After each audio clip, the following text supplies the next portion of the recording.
These guys are going to be rapid in the race, as they were today, and it's going to be very hard to keep them at bay. And I think I've got to figure out a different approach tomorrow to go the distance and have pace throughout the race. So that's my main focus now. Sprint race wasn't really good for me performance-wise. It's good at the start, but then after that, died off. So I can't have that tomorrow. Yeah, I don't really know. I don't know why particularly. I think I do take it with a pinch of salt because I think George didn't really get a consistent bunch of runs, and I think maybe he would have been a little bit quicker had he had consistent runs. But either way, we'll take it, and I think we have improved the car a tiny bit. And so, I mean, we haven't changed or upgraded the car or anything, so it's not like we've truly halved the gap, but we made a step forward. Can you imagine that after changing teams, Lewis Hamilton himself publicly admits that the car he left behind could now be the strongest in qualifying? Because that is exactly what happened after qualifying for the Chinese Grand Prix. Hamilton released a phrase that left many in the paddock silent. The seven-time world champion openly acknowledged that Mercedes has an extremely competitive car within one lap, and that what George Russell demonstrated in Shanghai confirms that the W17 can be a very serious reference at the beginning of the new era of Formula One. And this is where the real debate begins, because Hamilton is no longer at Mercedes. Now he is a Ferrari driver. So when Hamilton himself publicly validates the performance of the team he has just left, an uncomfortable question inevitably arises for Maranello. Has Mercedes understood the new 2026 regulations better than Ferrari? The most shocking thing is that this statement comes just when Ferrari landed in China with an aggressive aerodynamic package and with high expectations. But the performance in qualifying left signs that not everyone expected to see. And that opens up an explosive narrative within the paddock. Because if Mercedes really has the strongest car within one turn, so Hamilton could be facing a scenario that no one anticipated at the beginning of this new stage of his career. The Chinese Grand Prix classification left much more than a simple starting grid. In reality, what happened after the session was what ignited the conversation within the paddock, because Lewis Hamilton's words opened a completely different reading of what is happening between Ferrari and Mercedes at the beginning of the new era of Formula One. The Briton, now dressed in red, ended up acknowledging something that few expected to hear from his mouth. The performance of the Mercedes in Shanghai has been extremely strong on one lap. It was neither an ambiguous phrase nor a diplomatic response. Hamilton pointed out directly that the level shown by George Russell in qualifying is clear evidence that the W17 is performing very well under the new regulations. And this is what makes his statement carry so much weight. Hamilton is not just any observer of the Mercedes project. For more than a decade he was the central pillar of that team, the driver who lived with every technical evolution, every aerodynamic concept and every car development philosophy. So when someone with that knowledge publicly acknowledges the potential of the car they left behind, the comment becomes immediately relevant. This is not just an opinion from the outside, it is the reading of someone who perfectly understands how that team works and how a competitive car is built from its technical base. The context of the weekend in China also explains why his words generated so much noise. Ferrari arrived in Shanghai with the intention of hitting the table. The Maranello team introduced a fairly aggressive aerodynamic package that included visible changes in the flow around the halo and a particular solution to the rear wing, a configuration that internally sought to improve the aerodynamic efficiency of the car on a circuit where straight-line speed and stability in long corners are decisive. The expectation within the team was clear, to demonstrate that the Ferrari project could compete from the beginning of the new regulatory era. However, what began to be seen during Friday's sessions and especially in qualifying was a somewhat different reality. While Ferrari was trying to find the ideal performance window for its new package, Mercedes seemed to have arrived at the circuit with a car that was already running very solidly within one lap. George Russell set competitive benchmarks and the behavior of the W17 left the feeling of being one of the most consistent cars in the qualifying pace. That contrast was precisely what put Hamilton in an uncomfortable position when asked about the team's performance. The China circuit is also one of the tracks that best exposes the true potential of a car in qualifying. Shanghai combines long corners that demand aerodynamic stability with long straights where the car's efficiency becomes crucial. In that type of scenario, cars that have a well-understood aerodynamic concept at their core tend to stand out quickly. And that is precisely what seems to have happened with Mercedes.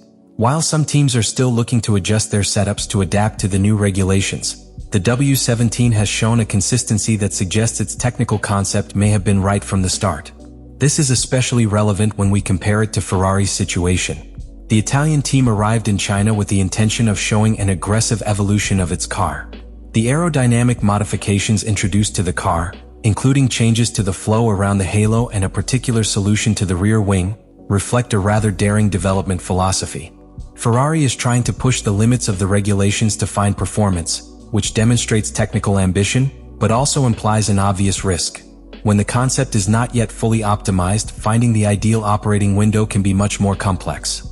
And there appears one of the most delicate points of this entire analysis. If Mercedes has started the 2026 era with a balanced and easy-to-exploit car in qualifying, while Ferrari is still trying to fine-tune its aerodynamic package, then the championship could start with a very interesting dynamic.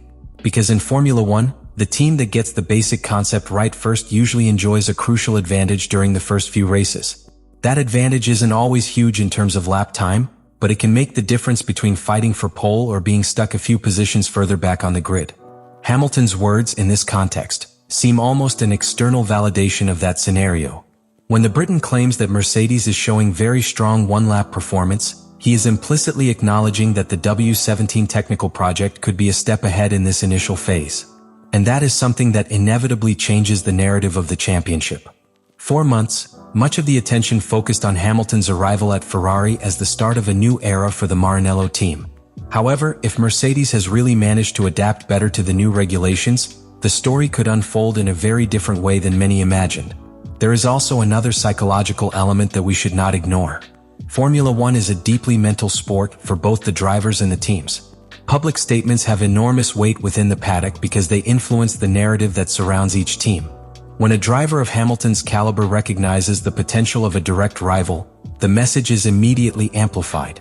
The media analyzes it, the teams discuss it internally, and the fans begin to reinterpret what they are seeing on the track. For Ferrari, this means that the project must not only demonstrate performance, but also respond to a narrative pressure that is building around Mercedes. And for Hamilton, the situation is even more interesting. Because although he now defends the colors of Ferrari, his statement makes it clear that he is not ignoring the competitive reality of the paddock. If Mercedes has built a really strong car, the Briton admits it bluntly. But all this leads us to an even more intriguing question that begins to appear between the lines. If Mercedes has achieved this level of competitiveness so early in the new era, what does that mean for the rest of the championship? Because if the W17 is really as solid as what is seen in China suggests, then not only Ferrari will have to react. The entire competitive order of the grid could be affected by this new technical balance that is beginning to emerge. At this point, the big question is no longer just what Lewis Hamilton meant with his statement, but what consequences it can really have for the rest of the season. Because in Formula One, the first races of a new technical era often reveal something very important.